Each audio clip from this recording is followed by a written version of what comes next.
بسم اللہ الرحمن الرحیم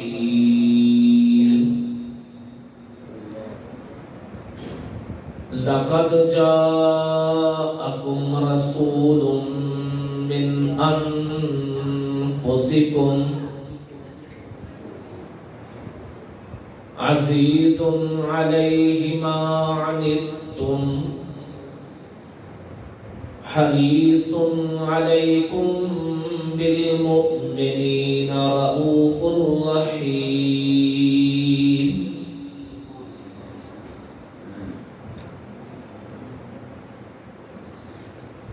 سبحان ربک رب العزت عما یصفون والسلام علی المرسلین والحمد للہ رب العالمین اللہم صلی علی محمد وعلی آل محمد کما صلیت علی ابراہیم وعلی آل ابراہیم انکا حمید مجید اللہم بارک علی محمد وعلی آل محمد کما بارکت علی ابراہیم وعلی آل ابراہیم انکا حمید مجید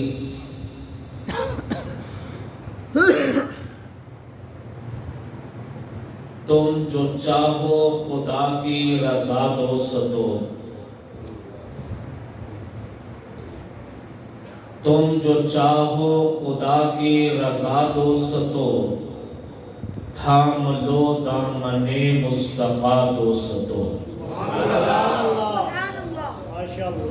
بھیجتے ہیں درود آپ کی ذات پر، بھیجتے ہیں درود آپ کی ذات پر، کیا بشر کیا ملک خود خدا دوستو۔ توبہ توبہ انہیں چاند جیسا کہوں، توبہ توبہ انہیں چاند جیسا کہوں، چاند تو ان کا ہے نقش پا دوستو۔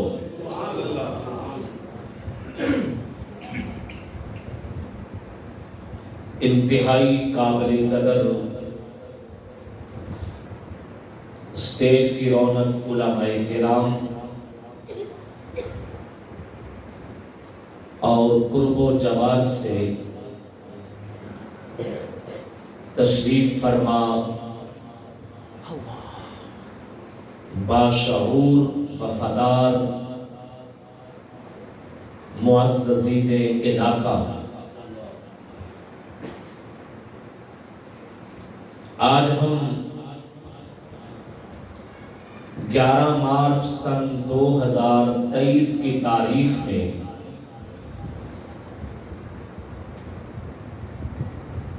علی پور چٹھا کی اس قدیمی مسجد جامع مسجد عمر فاروق میں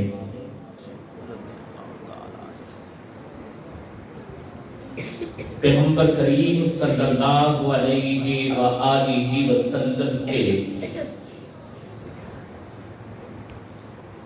خوبصورت عنوان سے انعقاد پذیر محفل ذکر مصطفیٰ میں شریک ہے۔ اس محفل کے انعقاد پہ سنی علماء کونسل کے ذمہ داران اور کارکنان کو مبارکباد پیش کرتا ہوں۔ معزز دوستو، خوبصورت عنوان ہے، بڑا پیارا موضوع ہے، ذکر مصطفیٰ صلی اللہ علیہ وسلم۔ ہم اپنی گفتگو کا آغاز یہیں سے کرتے ہیں کہ ذکر مصطفیٰ صلی اللہ علیہ وسلم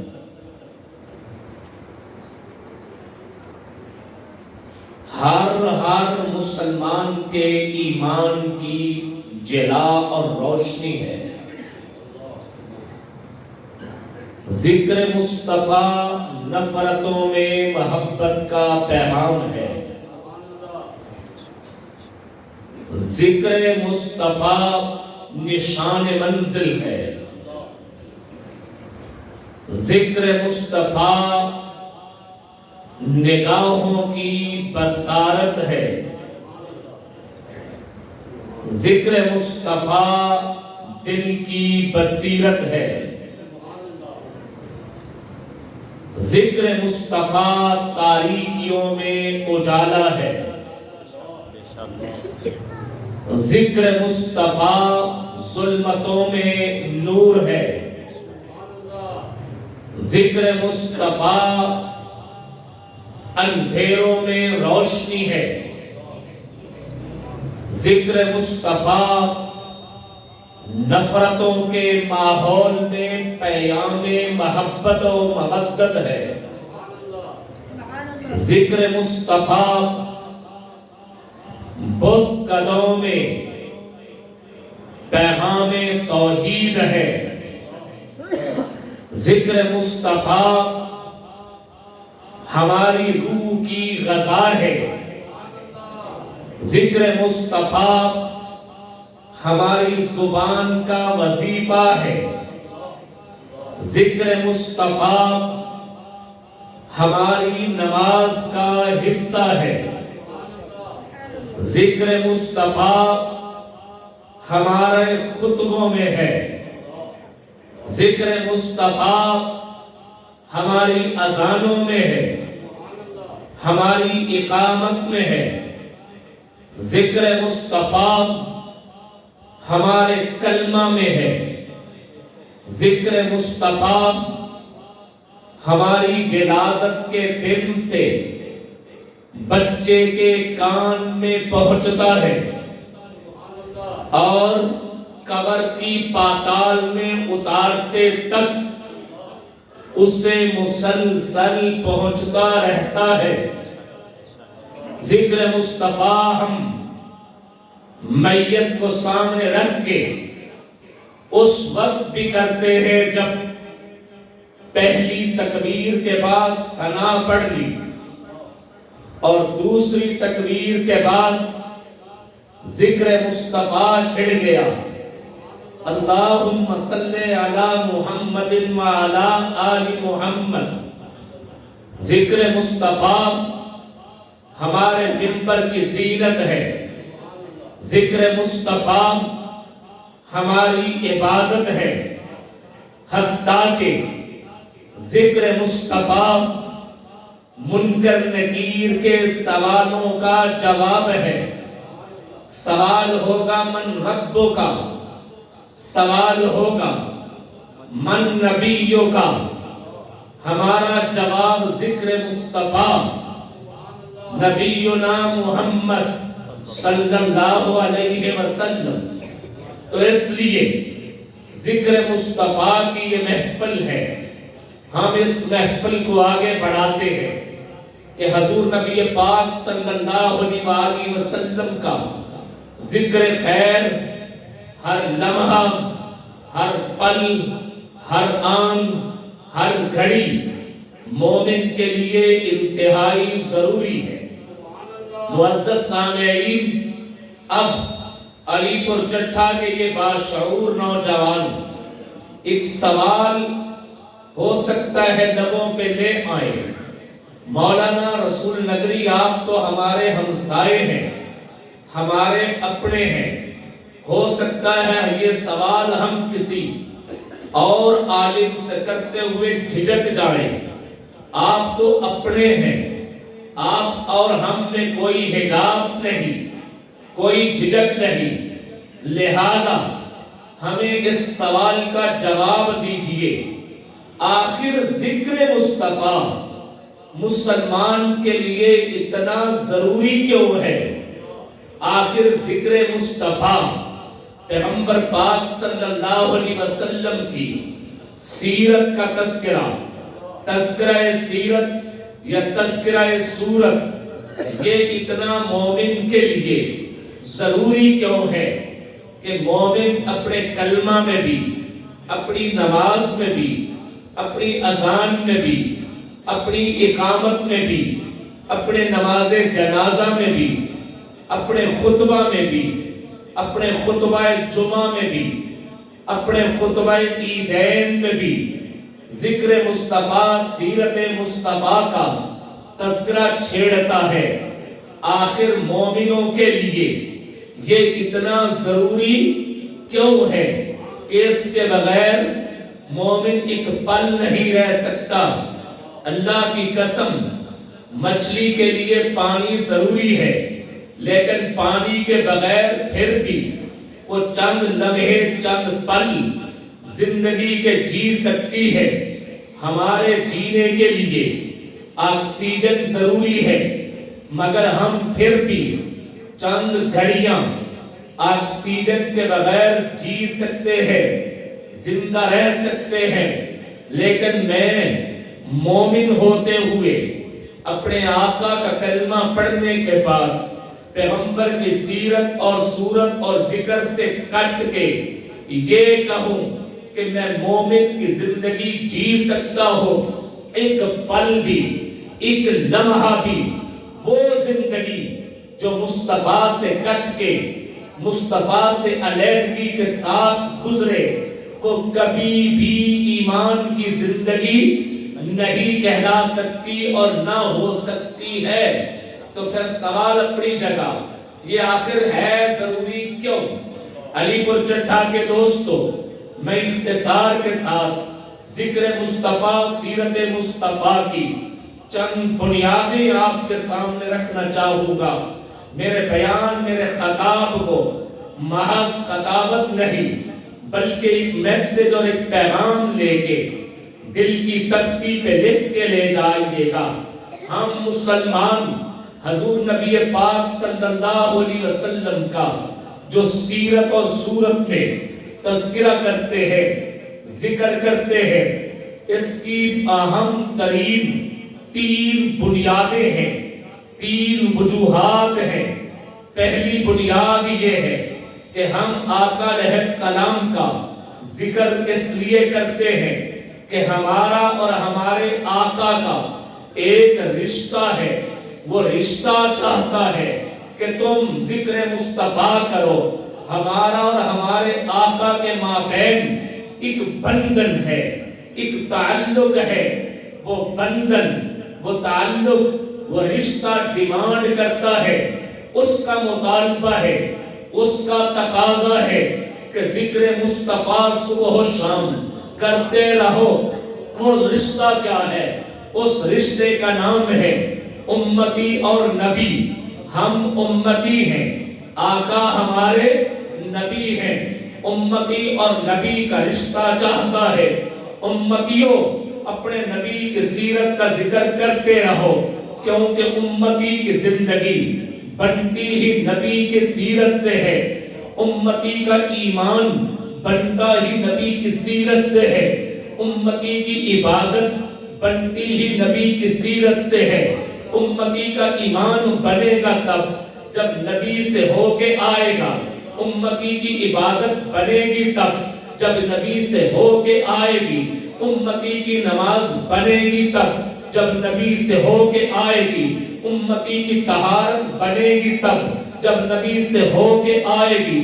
امتی کا ذکر بنے گا تب جب نبی سے ہو کے آئے گا۔ امتی کی زکوٰۃ کی ادائیگی ہوگی تب جب نبی سے ہو کے آئے گی۔ امتی کا حج بنے گا تب جب نبی سے ہو کے آئے گا۔ اور امتی کی قربانی، جانوروں کی قربانی ہوگی تب جب نبی سے ہو کے آئے گی۔ امتی تو اس کا روزہ بنے گا تب جب نبی سے ہو کے آئے گا۔ حتیٰ کہ امتی کا نکاح نکاح ہوگا تب جب نبی سے ہو کے آئے گا.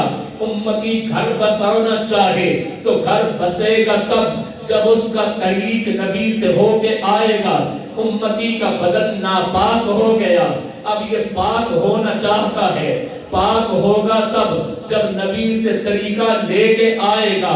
امتی اپنے غسل میں، امتی اپنی طہارت میں، امتی اپنی مسواک میں، امتی اپنی نماز میں، امتی اپنے سجدہ میں، امتی اپنے قیام میں، امتی اپنے رکوع میں، امتی اپنے تشہد میں، امتی اپنی تلاوت میں، اپنے ذکر میں، امتی خیرات میں، دیانت میں، تجارت میں، رزق حاصل کرنے میں، حتیٰ کہ امتی اماں کی گود سے لے کے قبر کی گود تک، قبر کی پاتال تک، اور بیت الخلا سے لے کے بیت اللہ شریف تک جہاں بھی جانا چاہے گا وہ تب قدم اٹھا سکے گا جب اس کے سامنے پیغمبر کی سیرت کا اس پہلو کا عنوان اور تذکرہ ہوگا.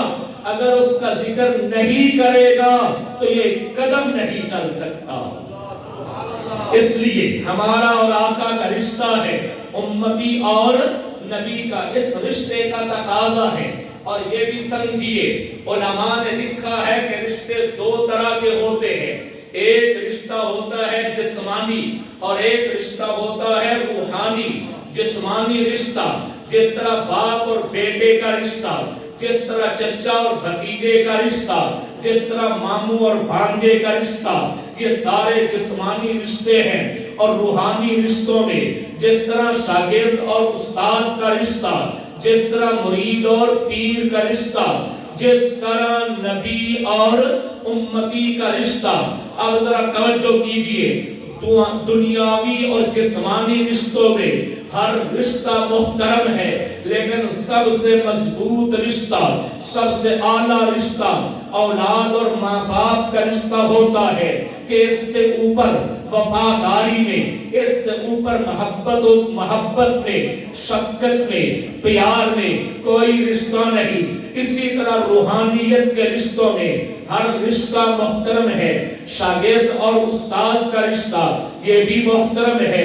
مرید اور پیر کا رشتہ یہ بھی محترم ہے. مقتدی اور امام کا رشتہ یہ بھی محترم ہے.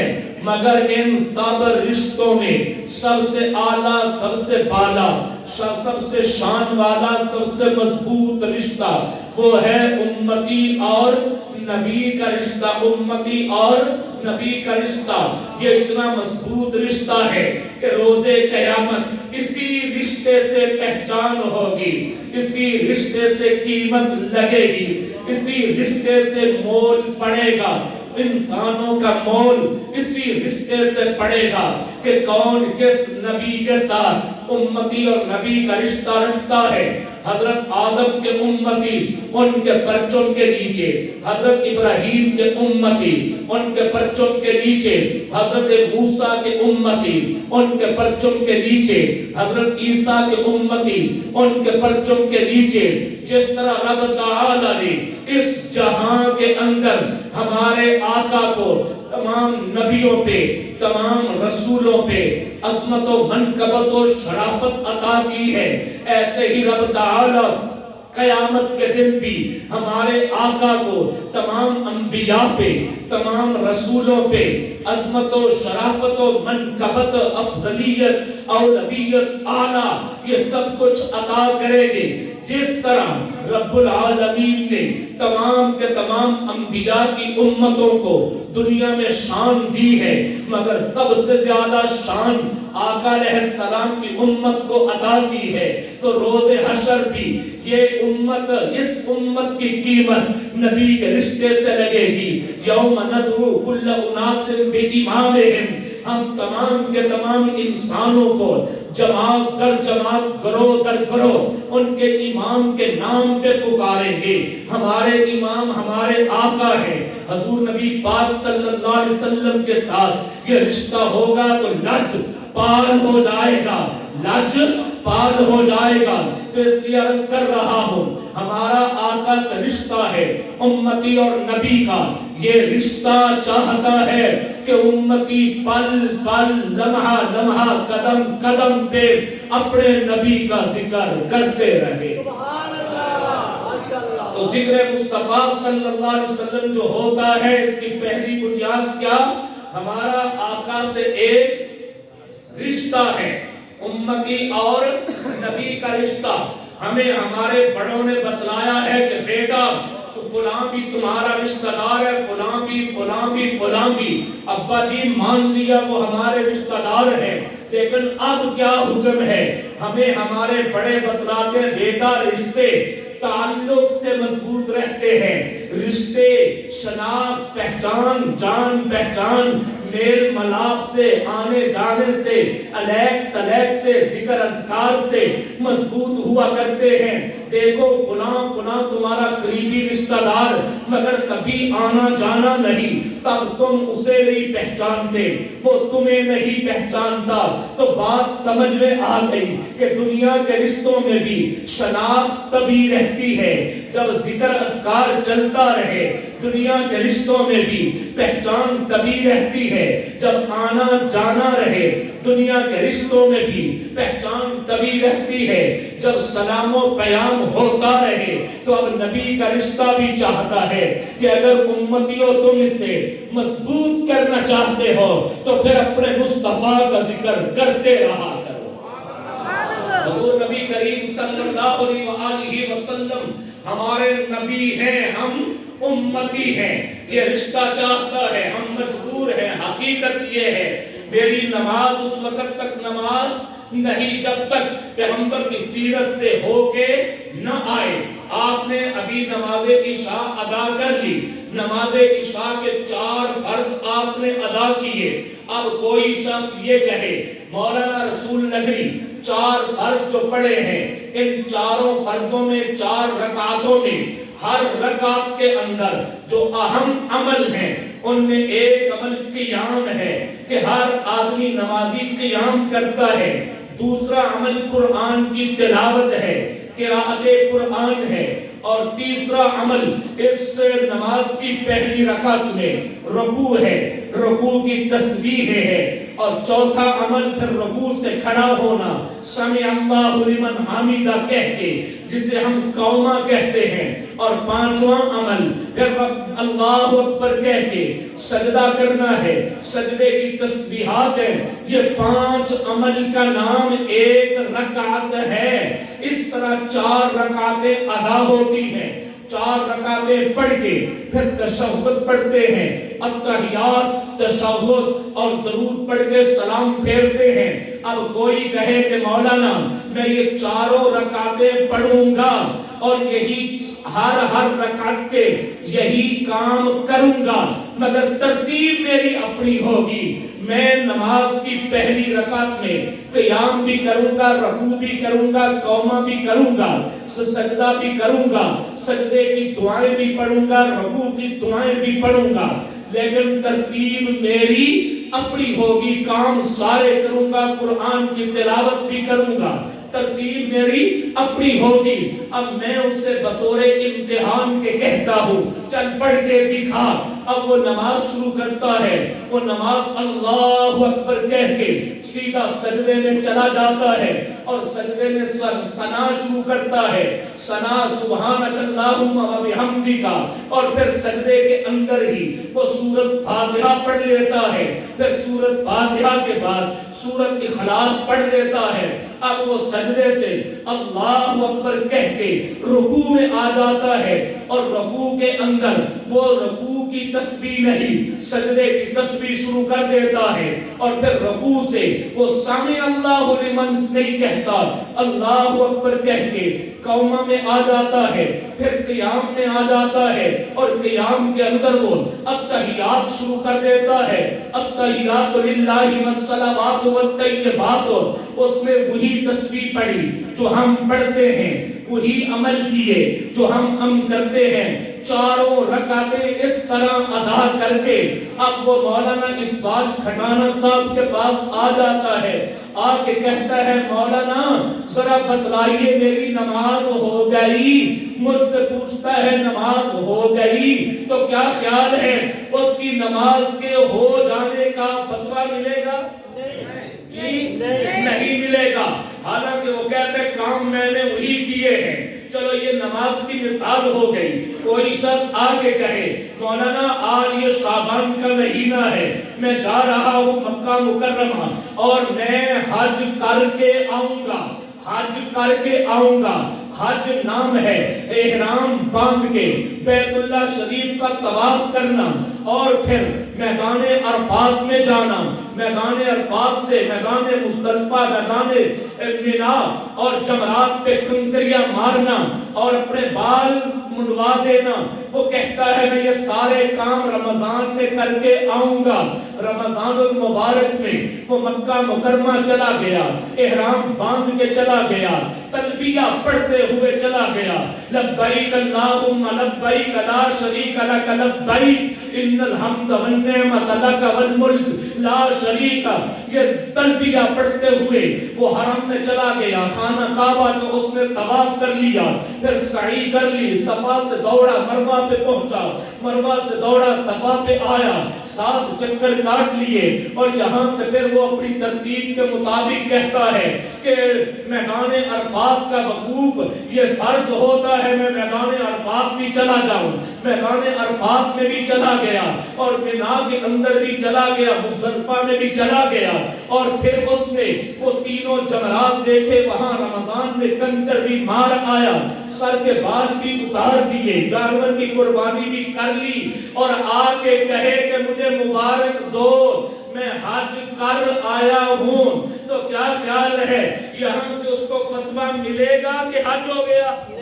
جی کھٹانہ صاحب فتویٰ نہیں دیں گے، میرے یہ دیگر علماء کرام فتویٰ نہیں دیں گے، وہ سر پیٹ کے رہ جائے گا، کہے گا مولانا جو ذوالحج میں جاتے ہیں وہ بھی تو یہی کام کرتے ہیں، میں بھی وہی کام وہیں پہ کر کے آیا ہوں، نہ میں نے یہاں پر میدان عرفات بنایا نہ بیت اللہ بنایا، ربیع الاول میں لوگ بیت اللہ بھی بنا لیتے ہیں لیکن میں نے نہیں کیا، میں وہاں کر کے آیا ہوں، وہیں پہ کر کے آیا ہوں، اعمال سارے کر کے آیا ہوں، مگر ہم اس کا حج ماننے کو تیار نہیں ہیں۔ کیوں نہیں ہے؟ وجہ آگے جا کے عرض کر رہا ہوں، اور آگے چلیے رمضان آ رہا ہے۔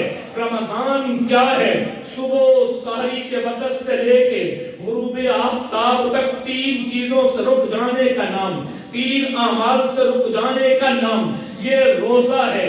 کھانے کی چیزیں کھانی نہیں، پینے کی چیزیں پینی نہیں، اور کوئی شادی شدہ افراد میاں بیوی کے تعلق نہیں قائم کرے گا، تو یہ روزہ ہے۔ کوئی کہے مولانا روزہ یہ ہمارے ہاں 16 گھنٹوں کا بنتا ہے، میں اپنے 16 گھنٹے نہیں بلکہ 18 گھنٹے پورے کر دیتا ہوں، 20 گھنٹے پورے کرتا ہوں، لیکن ٹائمنگ میری شروع ہوگی دن 12 بجے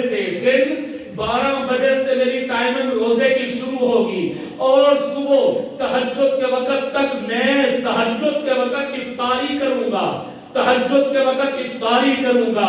میں اور آپ 16 گھنٹے کا روزہ رکھے، وہ 20 گھنٹے کا روزہ رکھے، کیا اس کے روزے کو روزہ مانیں گے؟ جی نہیں مانیں گے۔ کیوں نہیں مانیں گے؟ وجہ بالکل واضح ہے کہ مومن رب تعالیٰ کو میرے اور آپ کے صرف سجدے مطلوب نہیں کہ تم سجدہ کر دو جیسے کر دو، میرا اور آپ کا قیام مطلوب نہیں کہ جس قیام کر کے آ جاؤ جیسے کر کے آ جاؤ، میرا اور آپ کا رکوع مطلوب نہیں کہ رکوع کر کے آ جاؤ جیسے کر کے آ جاؤ، میرا اور آپ کا بیت اللہ کا طواف چکر لگانا مطلوب نہیں کہ جس طرح کر کے آ جاؤ کر کے آ جاؤ، نہیں نہیں نہیں، بلکہ یہ اس وقت سارے کے سارے سجدہ کہلائے گا، عبادت کہلائے گی جب یہ سیرت مصطفیٰ کی مہر سے ہو کے آئے گے۔ تو اس لیے ذکر مصطفیٰ ضروری ہے، اور علماء امت نے اسی پہلو سے